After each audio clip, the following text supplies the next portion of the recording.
ഏതാനും മാസങ്ങൾക്ക് മുൻപ് ഒരു സഹോദരൻ എന്നെ വിളിച്ചു, ഒരു കുടുംബനാഥൻ എന്നെ വിളിക്കുകയാണ് ഉണ്ടായത്. പറഞ്ഞൊരു കാര്യമുണ്ട്, അച്ഛൻ്റെ കുർബാനയൊക്കെ ഞാൻ ഓൺലൈനിൽ ടി വിയിലൊക്കെ കാണാറുണ്ട്, ടോക്കുകളൊക്കെ കേൾക്കാറുണ്ട്. അച്ഛൻ എനിക്ക് വേണ്ടിയിട്ട് പ്രാർത്ഥിക്കണം. പ്രത്യേകിച്ച് എനിക്ക് 4 മക്കളുണ്ട്, ജീവിത പങ്കാളിയുണ്ട്. അച്ഛൻ പ്രാർത്ഥിക്കണമെന്ന് പറഞ്ഞു. ഞാൻ ചോദിച്ചു, സഹോദര എന്തിനു വേണ്ടിയിട്ടാണ് ഞാൻ പ്രാർത്ഥിക്കേണ്ടത്? അദ്ദേഹം പറഞ്ഞു, അച്ചോ വലിയ അടിമത്തങ്ങളിലൂടെ കടന്നു പോവുകയാണ്, ഒരു ഹോസ്പിറ്റലിലാണ് ജോലി ചെയ്യുന്നത്. ഇനി ഇതിൻ്റെ അകത്തുനിന്ന് മോചനം എനിക്ക് കിട്ടുമോ എന്ന് എനിക്ക് അറിയില്ല, പക്ഷേ അച്ഛനൊന്ന് കുർബാന ചൊല്ലുമ്പോൾ ഒന്ന് പ്രാർത്ഥിച്ചാൽ മതി. എനിക്ക് സന്തോഷം തോന്നി, കാരണം ഈ വ്യക്തിക്ക് വിശ്വാസമുണ്ട്. പ്രത്യേകിച്ച് വിശുദ്ധ കുർബാനയിൽ അർപ്പിക്കുമ്പം പ്രാർത്ഥിച്ചു കഴിഞ്ഞാൽ ദൈവം ഇടപെടുമെന്നുള്ള ഒരു ബോധ്യമൊക്കെ ഉണ്ട്. അതിലൊക്കെ എനിക്ക് സന്തോഷമായി. പക്ഷേ ബോധ്യമുണ്ട്, എന്നാൽ താൻ പാതി ദൈവം പാതി എന്നാണല്ലോ പറയുന്നത്. ഞാൻ അവനോട് പറഞ്ഞു, ഞാൻ പ്രാർത്ഥിക്കാം, കുർബാനയിലൊക്കെ ഓർത്ത് മനസ്സുരുകി പ്രാർത്ഥിക്കാം, പക്ഷേ ഒരു കാര്യമുണ്ട്, ഞാൻ പറയുന്ന സ്ഥലത്ത് വരണം, ഒരു 4-5 ദിവസം ദൈവത്തോടൊപ്പം ഒന്ന് ആയിരിക്കണം. ചില കേസുകളിൽ ദൈവം പറയും പ്രാർത്ഥനയും അതോടൊപ്പം തന്നെ ദൈവിക സംവിധാനങ്ങളെയൊക്കെ ഉപയോഗിക്കണം, അത് ദൈവം പറഞ്ഞു തരും, അതുകൊണ്ട് നീ വരണമെന്ന് പറഞ്ഞു. അദ്ദേഹം പറഞ്ഞു, ഹോസ്പിറ്റലിലാണ് ജോലി ചെയ്യുന്നത്, അങ്ങനെ വന്നു കഴിയുമ്പോൾ എനിക്ക് പെട്ടെന്ന് വരാൻ സാധിക്കുകയില്ല. ഞാൻ പറഞ്ഞു, എന്തായാലും വന്നേ പറ്റൂ, പിന്നെ 4 മക്കൾക്ക് പഠനമുണ്ട്. ഞാൻ പറഞ്ഞു, അത് സാരമില്ല, അത് ജീവിത പങ്കാളിയെ ഏൽപ്പിക്കുക.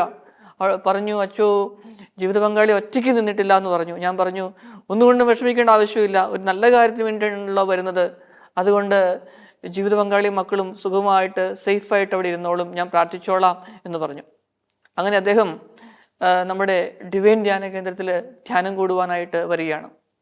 പ്രിയപ്പെട്ടവരെ, നിങ്ങൾക്കറിയാലോ, ഡിവൈൻ ധ്യാന കേന്ദ്രത്തിൽ 7 ഭാഷകളിലുള്ള ധ്യാനം നടക്കുന്നുണ്ട്. ഏകദേശം 30 വർഷങ്ങൾക്കുള്ളിൽ ലക്ഷക്കണക്കിന് ജനങ്ങളാണ് ലോകത്തിൻ്റെ വിവിധ ഭാഗങ്ങളിൽ നിന്ന് വന്ന് ധ്യാനിച്ച് പ്രാർത്ഥിച്ചു പോയത്. എല്ലാ ആഴ്ചയിലും 7 ഭാഷകളിലുള്ള ധ്യാനം നടക്കുന്നു. ആയിരക്കണക്കിന് ആൾക്കാർ വന്ന് പ്രാർത്ഥിച്ചു പോകുന്ന ഒരു സ്ഥലമാണ്, ഒരു പുണ്യഭൂമിയാണ്. ഇവിടേക്ക് അദ്ദേഹം വന്നു. ആദ്യ ദിവസങ്ങളൊക്കെ വലിയ ദുഃഖവും വിരസതയും പിന്നെ വിഡ്രോവൽ സിംറ്റംസൊക്കെ പ്രകടിപ്പിച്ചു. പതുക്കെ അദ്ദേഹത്തിൻ്റെ ജീവിതത്തെക്കുറിച്ചൊക്കെ ഒന്ന് ചിന്തിക്കുവാനായിട്ട് തുടങ്ങി. അങ്ങനെ നല്ലൊരു കുമ്പസാരമൊക്കെ നടത്തി പ്രാർത്ഥിച്ചു, പ്രാർത്ഥന അരുവിലേക്ക് വന്നു. എന്തും സ്വീകരിക്കാൻ, എന്തും ചെയ്യാനുള്ളൊരു മനസ്സിലേക്ക് അദ്ദേഹം വന്നു. ധ്യാനത്തിൻ്റെ 4ാമത്തെ ദിവസം ഞാൻ അവനോട് ചോദിച്ചു, ദൈവം പ്രവർത്തിക്കുന്നുണ്ട്, ദൈവം കൂടെയുണ്ട്, പക്ഷേ ഇനി ഈ ഒരു ആത്മീയമായ ഒരു അന്തരീക്ഷം ഇത് വിട്ട് വീട്ടിലേക്ക് പോയി കഴിയുമ്പം വീണ്ടും പഴയതിലേക്ക് പോകാനും പൂർവാധികം ശക്തിയിലേക്ക് തിരിച്ചു പോകുവാനൊക്കെ തോന്നും. അതുകൊണ്ട് ദൈവിക സംവിധാനങ്ങളായ ചികിത്സ ആവശ്യമാണെന്ന് അദ്ദേഹത്തോട് പറഞ്ഞു.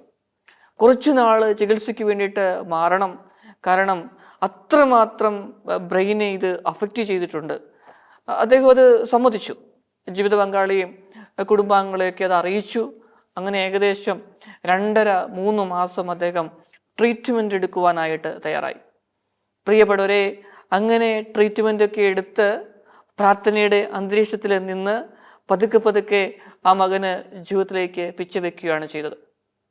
തിരിച്ചു ചെന്നപ്പം ആ ജോലി നഷ്ടമായി, കാരണം അത്ര നാൾ അവധി കിട്ടില്ലായിരുന്നു. പക്ഷേ അതിനെയൊക്കെ അവൻ ഈ ഒരു പ്രതിസന്ധികളെയും, കാരണം ആകെ ഒരു ജോലി ഉണ്ടായിരുന്നേ, അതിനെയെല്ലാം മറികടന്ന് വേറെ നല്ലൊരു ജോലിയിലേക്ക്, വീടിൻ്റെ സ്ഥലത്തേക്ക് അവനത് മാറുവാനായിട്ട് സാധിച്ചു. ഭയങ്കര സന്തോഷമായി. ഏതാനും ആഴ്ചകൾക്ക് മുമ്പ് അദ്ദേഹം എന്നെ വിളിച്ചു.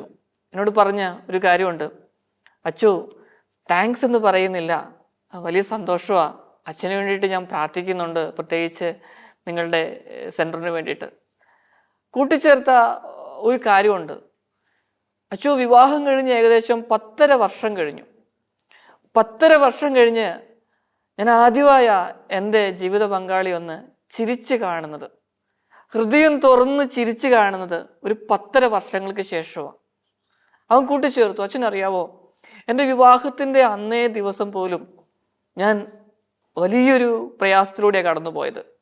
ആ ദിവസം പോലും തിരുക്കർമ്മങ്ങളിൽ പങ്കെടുക്കാനായിട്ട് പോകുമ്പം ഞാൻ അല്പമൊക്കെ ലഹരി പദാർത്ഥങ്ങളൊക്കെ ഉപയോഗിച്ചാണ് പോയത്. കൂടെയുള്ളവർ പറഞ്ഞൊരു ധൈര്യം കിട്ടും, നീ ഉപയോഗിച്ചോളാൻ പറഞ്ഞു. ഞാൻ അങ്ങനെയൊക്കെ ഉപയോഗിച്ചു. അങ്ങനെയാണ് എൻ്റെ വിവാഹത്തിൽ പോലും ഞാൻ പങ്കെടുത്തത്. പിന്നെ ആദ്യ ദിവസം മുതൽ ഇന്നേ ദിവസം വരെയുള്ള ദിവസങ്ങളിലൊക്കെ ഈ ലഹരി പദാർത്ഥമില്ലാതെ എനിക്ക് മുമ്പോട്ട് പോകുവാനായിട്ട് സാധിച്ചിട്ടില്ല. അവൻ പറഞ്ഞു, ഒരു 13-14 വർഷം ഇവൻ തീർത്തും ഈ അടിമത്തത്തിലായിരുന്നു. അതിൻ്റെ അകത്തുനിന്ന് അച്ചോ ഒരു മോചനം കിട്ടിയത്. ജീവിത പങ്കാളി ഒന്ന് മനസ്സ് നിറഞ്ഞൊന്ന് പുഞ്ചിരിച്ചപ്പം എനിക്ക് ഭയങ്കര സന്തോഷം തോന്നി. എൻ്റെ കൂടെ ഇത്രയും നാള് എന്നെ ഞാനാക്കി മനസ്സിലാക്കി 4 മക്കൾക്ക് ജന്മം നൽകി ചേർത്ത് പിടിച്ച അവളാണ് ഏറ്റവും വലിയ അനുഗ്രഹമെന്ന് പറഞ്ഞു. എനിക്ക് ഭയങ്കര സന്തോഷം തോന്നി. പ്രിയപ്പെട്ടവരെ, ഇതാണ് ജീവിതം. അടിമത്തങ്ങളിൽ നിന്ന് നമുക്ക് മോചനം ഉറപ്പാണ്. അടിമത്തങ്ങളിൽ നിന്ന് മോചനം ഉറപ്പാണെങ്കിൽ എന്ത് ചെയ്യണം? നമുക്ക് വലിയ കാര്യങ്ങൾ ചെയ്യുവാനുണ്ട്. പല ആൾക്കാരും പറയും ഡ്രഗ്സിന് അടിമപ്പെട്ടു പോയി രക്ഷപ്പെട്ട് തിരിച്ചു വരുവാനായിട്ട് പ്രയാസമാണ് എന്ന്. ശരിയാണ്, അതിലേക്ക് തന്നെ തിരിച്ചു പോകുവാനുള്ള വലിയൊരു പ്രവണതയുണ്ട്. എന്നാൽ ഇതിനെ അതിജീവിക്കുവാനായിട്ട് നമുക്ക് സാധിക്കും, നല്ലൊരു മനസ്സുണ്ടെങ്കിൽ. അതിന് ദൈവിക സംവിധാനങ്ങളായ ചികിത്സയുണ്ട്, അത് വേണം. അതോടൊപ്പം ദൈവത്തോട് ചേർന്ന് നിൽക്കുന്ന പ്രാർത്ഥനകളും ധ്യാനങ്ങളും ചിന്തകളും ഒക്കെ ആവശ്യമാണ്. കൂടാതെ കുടുംബത്തിലുള്ളവരെ ഒന്ന് ബോധ്യപ്പെടുത്തണം, ഇതാണ് ഈ മനുഷ്യൻ്റെ അവസ്ഥ. നമുക്കൊരു പനി അല്ലെങ്കിൽ ജലദോഷം ഒക്കെ വന്നാൽ ആശുപത്രിയിൽ പോവുക സ്വാഭാവികമാണ്. അതുപോലെ തന്നെ ഇങ്ങനെയുള്ള വ്യക്തികൾക്ക് എന്തെങ്കിലുമൊക്കെ ആവശ്യം വന്നാൽ ഒരു സഹാനുഭൂതിയും കരുണയും ചിലപ്പോൾ ട്രീറ്റ്മെൻറ്റും ആവശ്യമാണ്. ഇങ്ങനെയൊക്കെ വന്നെങ്കിൽ മാത്രമേ ഇവരെ പതുക്കെ പതുക്കെ ഒന്ന് പരിചരിച്ചെടുത്ത് ഇവരുടെയൊക്കെ ജീവിതത്തിന് ഒരു വെളിച്ചം കൊടുക്കുവാനായിട്ട് സാധിക്കുകയുള്ളൂ. പ്രിയപ്പെട്ടവരെ, എന്നെ കേൾക്കുന്ന ആരെങ്കിലും ഇതുപോലുള്ള അടിമത്തങ്ങളിലൂടെ കടന്നു പോയിട്ടുള്ള വ്യക്തികളുണ്ടാവാം. ദൈവത്തിന് നന്ദി പറയുക, ദൈവമേ രക്ഷപ്പെട്ട് ഇപ്പം ഈ വചനം കേൾക്കുവാനായിട്ട് സാധിക്കുന്നുണ്ടല്ലോ. ഇനി ഒരുപക്ഷെ ഇടയ്ക്കിടയ്ക്ക് അടിമത്തങ്ങളിലേക്ക് പോകാനുള്ള പ്രവണതയുള്ള വ്യക്തികളാണെങ്കിൽ, അല്ല നിങ്ങളുടെ വീട്ടിൽ ആരെങ്കിലുമൊക്കെ അടിമത്തങ്ങളിൽ അകപ്പെട്ടു പോയി കണ്ണുനീരോടുകൂടിയാണ് ജീവിക്കുന്നതെങ്കിൽ, പ്രിയപ്പെട്ടവരെ ഈ വചനം പ്രാർത്ഥിക്കുക. സങ്കീർത്തനം 19:13. അവ എന്നിൽ ആധിപത്യം പുലർത്താതിരിക്കട്ടെ. ഈ ലഹരി വസ്തുക്കൾ എന്നിലും എൻ്റെ പ്രിയപ്പെട്ടവരിലും ആധിപത്യം പുലർത്താതിരിക്കട്ടെ. യേശു നാമത്തിൽ അവിടെ അത്ഭുതങ്ങൾ സംഭവിക്കട്ടെ. യേശു നാമത്തിൽ ബന്ധന മേഖലകൾ പൊട്ടിച്ചെറിയപ്പെടട്ടെ. യേശു നാമത്തിൽ ശക്തി ഉണ്ടാവട്ടെ. യേശു നാമത്തിൽ ഇതിനെ അതിജീവിക്കുവാൻ, നൈമിഷിക സുഖങ്ങളെ അതിജീവിക്കുവാൻ ശക്തി എൻ്റെ പ്രിയപ്പെട്ടവർക്ക് എനിക്ക് ഉണ്ടാവട്ടെ എന്ന് പ്രാർത്ഥിക്കുമ്പം സ്നേഹമുള്ളവരെ, ദൈവം പ്രവർത്തിക്കുകയാണ് ചെയ്യുന്നത്. ദൈവത്തോട് ചേർന്ന് നിന്നാൽ നമുക്ക് എന്തിനേയും അതിജീവിക്കുവാനായിട്ട് സാധിക്കും. സ്നേഹമുള്ളവരെ, ചേർന്ന് നിൽക്കുവാനായിട്ട് സാധിക്കണം. ഇനി ദൈവത്തോട് എങ്ങനെയാണ് ചേർന്ന് നിൽക്കുവാനായി സാധ്യമാവുക? ആദ്യം ചെയ്യേണ്ട ഒരേ ഒരു കാര്യം, വിശുദ്ധ കുർബാന കേന്ദ്രീകൃതമായ ഒരു ജീവിതമാണ് നയിക്കേണ്ടത്.